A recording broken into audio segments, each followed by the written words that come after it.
This episode of UK Low Carb Podcast is sponsored by Deliciously Guilt-Free. Enjoy the show.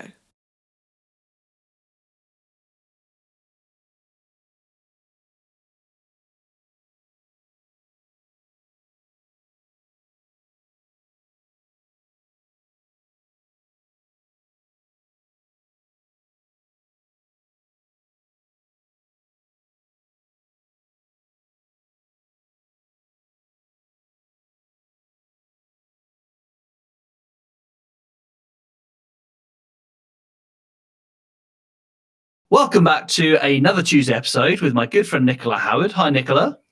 Hi, Dan. It's lovely to be here. It's great having you on because this is episode 6. And just to go through for those who haven't followed it so far, go back and listen to the Tuesday episodes. We're going through the relationship we have with food.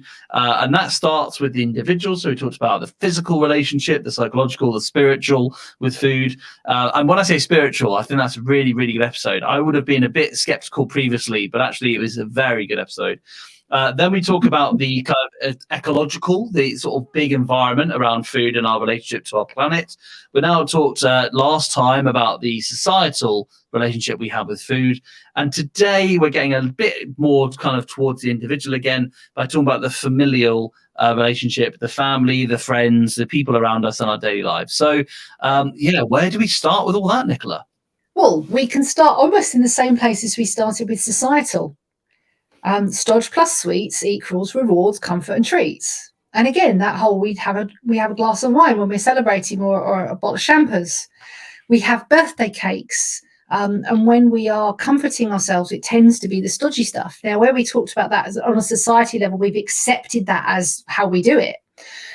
When we start getting into the familial level, you've then got the politics of families and almost the politics of how you love and how we are taught to love.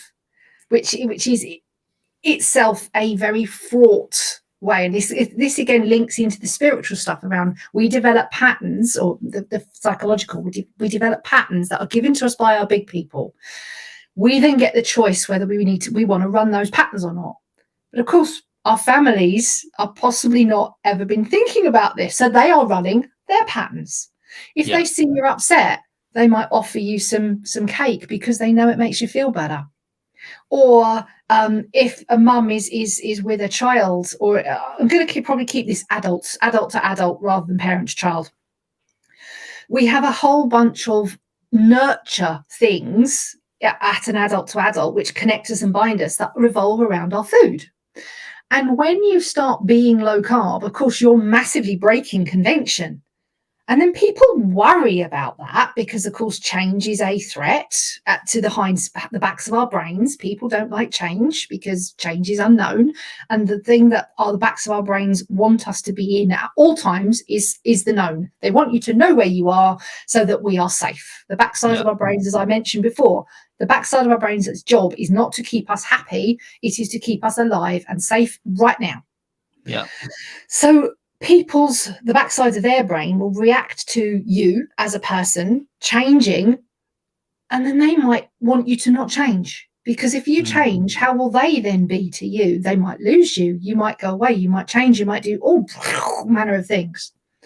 So there's a whole bunch of stuff around what I call what I deal with my clients around putting in lovely boundaries.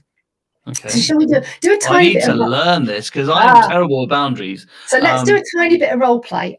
Okay. Basically, you're going to ask me, "Oh, Nicola, you're a bit upset. Have some cake. Go for it." Okay.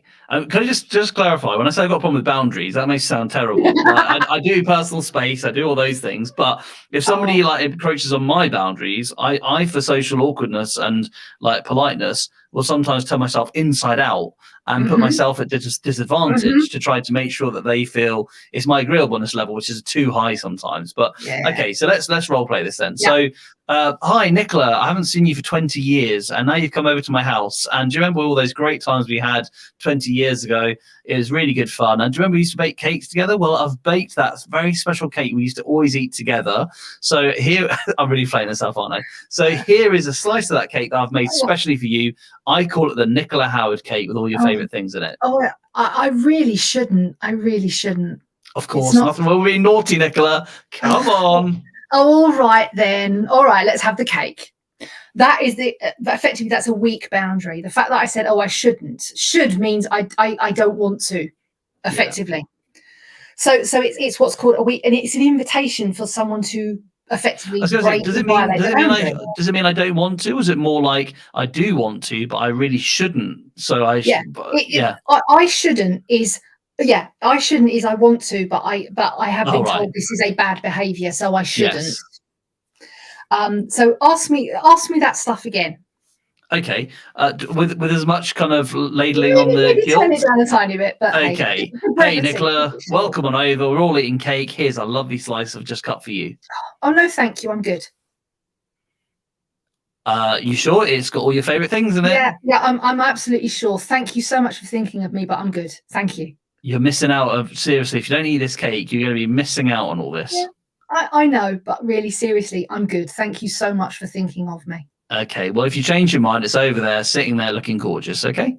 Absolutely. Thank you so much. Can I get you anything else? Glass of water would be fantastic. Excellent. Sparkling? Okay, I'm getting into it now. Yeah, but you get what I mean? The fact that I asserted the boundary, no thank you. And the fact that you actually pushed it more than somebody might do. Normally, someone will ask, are you sure? You say yes, and then they are happy. If you're getting into 3 or 4, that's usually they then have a problem with people violating boundaries for themselves. Right, okay. Because we're British, we aren't that pushy. Yeah, we're not Mrs. Doyle out of Father Ted. Oh, go on. Go on. Yeah.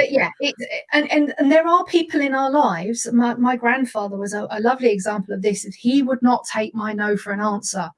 And he would give me food I really didn't need.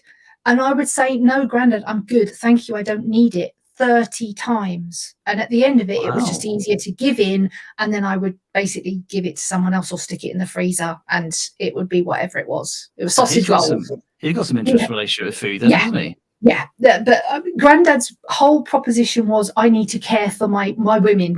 He had 2 daughters and me. So we were all, and he needed to care for us. And that was his model of the world. So it was always, do you need a $5? No, Grandad, I'm good. Thank you. I'm great. But I would end up taking it because he insisted and it was easier. Do you need the food? And it was almost like he would buy it for us. And it's like, no, Grandad, don't buy me anything this week. I'm good. I really don't need it. And yet he would still do it. Sounds like he had a need to be needed. Yeah. And then that's a whole nother thing. And we're always going to get people in our worlds that is there. And sometimes it's just easier to take what they're trying to give us. If it is not harming us, I'm going to put that caveat in, because you do not need to take anything that harms you in a big way.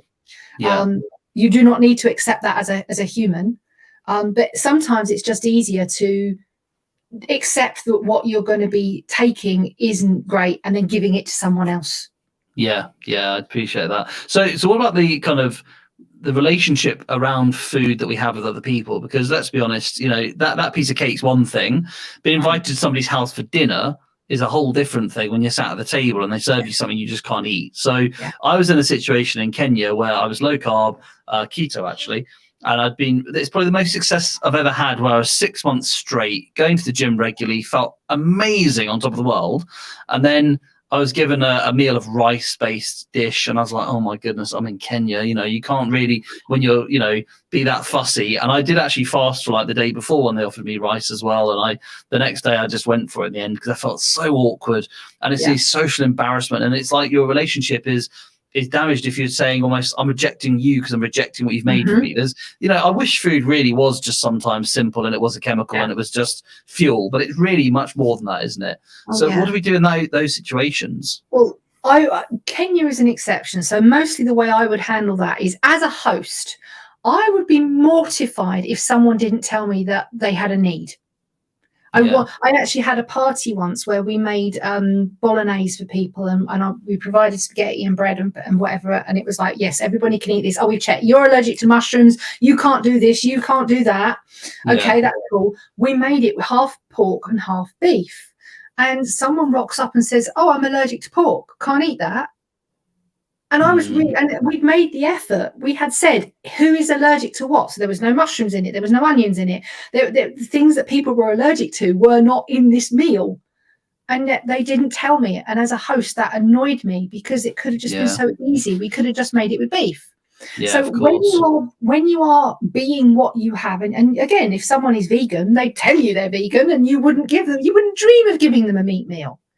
So why is it so awkward to say, yeah, actually, I just don't eat the spuds and I don't eat the bread. So just meat and salad, fantastic, great. The host will almost certainly go, sure, not a problem. Well, I agree with you on that. I do agree to some extent. And I think, I imagine that 10 years ago, a vegan would probably really struggle with that, actually, because it wasn't socially acceptable. Whereas now it is. And so people go, oh, yes, I know people who do veganism. I understand that this is a real thing. And of course, I will respect your views. Yeah. My mum's been a vegetarian for years, and she hadn't found it really hard in the 90s and the 80s because people just didn't accept it. And I kind of feel like low carb is the same now, really, that most people sort of say, well, what do you eat then? You don't eat, we're going to get your energy from, Yeah. But then as a host, my job then is to say, well, what can I give you? How can I make you comfortable in my home? Now, if you're talking about those exceptions, think places like Kenya where it's just going to be what it is. Yeah. As Dr. Berry says, the body evolved to deal with the occasional random carb coming across our bowels. We developed feasting and fasting. When the fruit is on the trees, we went, oh, nom, nom, nom, nom, nom, nom. We ate all the fruit and we carried on our lives. Yeah. So being in a situation where you know that things are going to be what I call non-optimal, you just do the best you can. And then when you come back, and this is the key, you just pick up where you left off. And there is no guilt, there's no muss, there's no fuss. It's just, well, yeah, that was what that was. I am now back with my life and my choices rather than having someone else make the choices for me, because that's where you are in that sort of circumstance. It's like twice a year. When we were allowed to go out, myself and my chap would go out to a 1 or 2 star Michelin restaurant. I would eat whatever the chef decided to give me on my plate, because I know that it's going to be amazing. It's going to complement each other. It's going to be perfectly balanced. And that's my choice. And then when I get home, well, I'm just back to where I was. It's, again, I'm taking control of that. It's my choice to, I think someone else calls it taking a nutritional vacation. And it's fine. It's no big, it's no deal. And it's not something I need to make a fuss about. And so it's how you maintain the boundaries with yourself, which of course are the hardest boundaries to maintain. Boundaries with other people, they also vary. It's again, I've discovered with what I'm going through with my mum at the moment, my boundaries with her are not as good as they are with other people.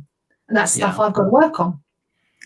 The boundaries with myself, I believe, are rather good now, but they weren't always. It's that I mustn't to myself. I shouldn't to myself.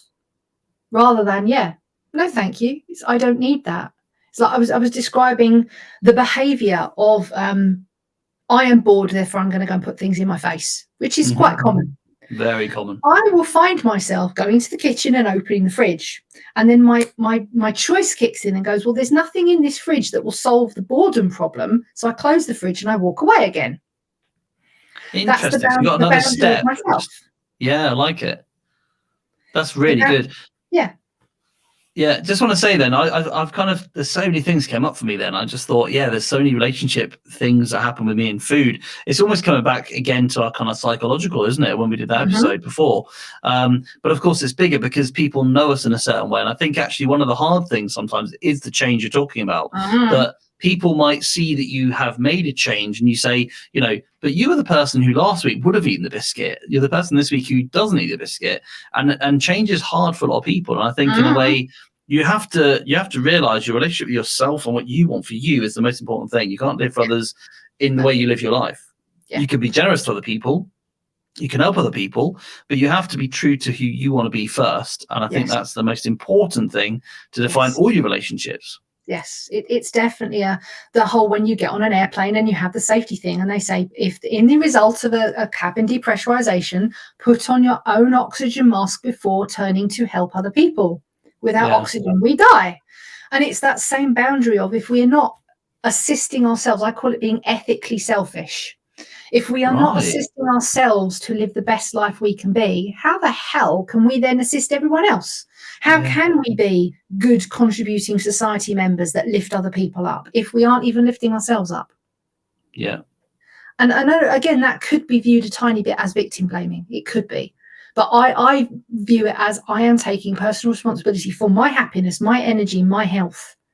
And by taking responsibility, that personal responsibility thing for myself, I am a contributing, functioning member of society that can care for other people.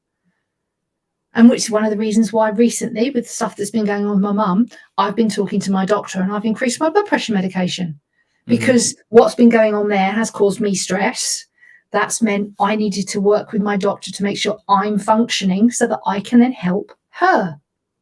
Yes. Yeah. And that feedback loop will then give her and other people, whoever you are caring for, the reassurance that, well, yeah, I'm changing, but we aren't going to change.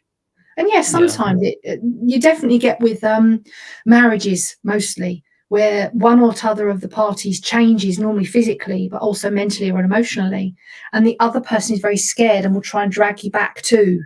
They will either feed you or they'll do whatever they would do to keep you safe. And again, this comes back to the communication thing. If we are communicating human to human and telling our stuff and giving reassurance, then the change for the other person is not as traumatic, because you're helping them get through your change. And they might change as well. They might not. That's up to them.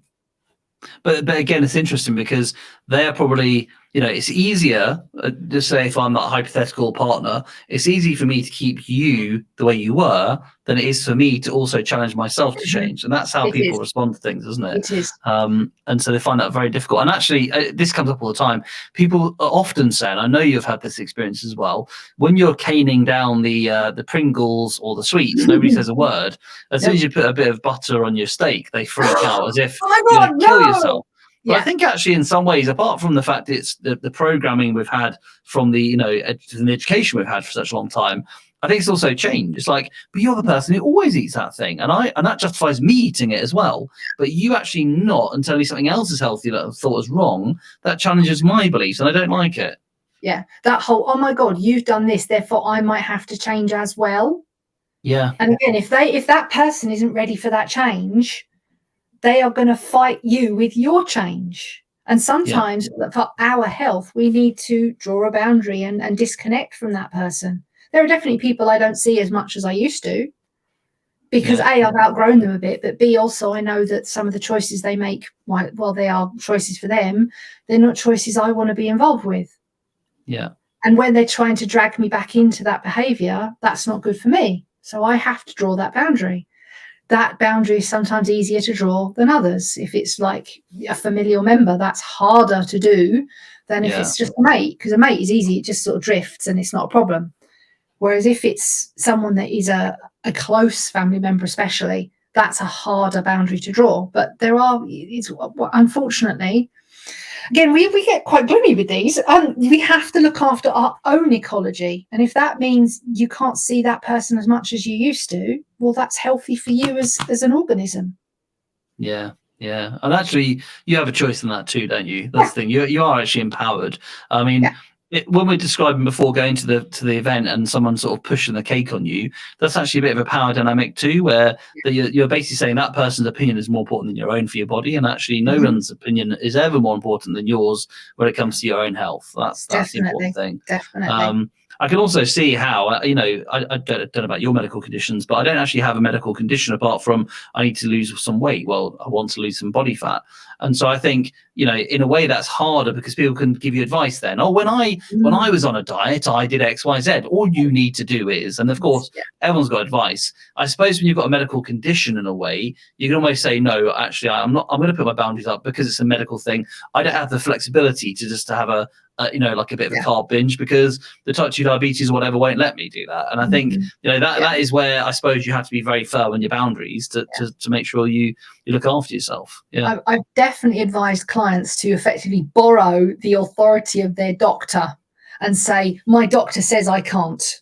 Yeah, that's good. Because you can't argue with that then, can you? No. Here's my GP. Do you want to ask her yourself or do you want to trust what I'm saying? Yeah. It's not the greatest thing on the planet, but if that's what the person who is trying to force you into something that's going to actively harm you is going to need, then borrow the doctor authority and then help yourself.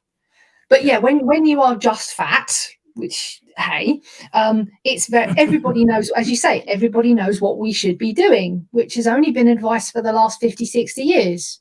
But unfortunately, that's the lifespan almost. Yeah, So that's why everyone knows it, and it's become fact to them. Yes, You know, and it's not fact at all. It is contrary to the way the body works.